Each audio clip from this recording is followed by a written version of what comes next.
Tuloy-tuloy ang pagtulong ng iba't ibang ahensya ng pamahalaan sa mga apektado ng Bagyong Ramil. Patuloy namang binavalidate ng National Disaster Risk Reduction and Management Council o NDRRMC ang mga naitalang sugatan, nawawala at mga nasawi. Ang detalye sa report ni Gab Villegas. 5 magkakaanak ang patay matapos mabagsakan ng puno ng buri sa Barangay Kawayanin sa Pitogo, Quezon. Ayon sa Pitogo MDRRMO, ang mga biktima ay natutulog sa loob ng kanilang bahay nang bumagsak ang puno. Ang mga nasawi ay nasa edad 67 hanggang 2 taong gulang. Nakaligtas naman sa insidente ang isang 17 taong gulang na lalaki. Nakikipag-ugnay na rin ang lokal na pamahalaan sa kaanak ng mga nasawi.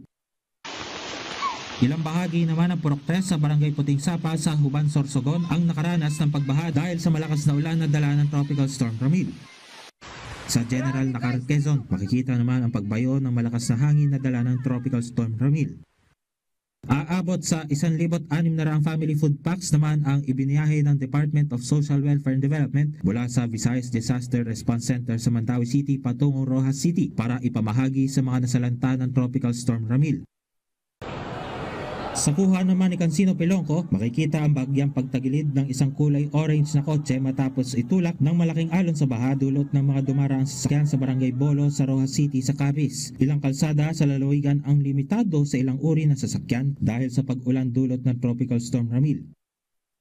Dahil dito, isinailalim na ang lungsod sa state of calamity dahil sa epekto ng Tropical Storm Ramil.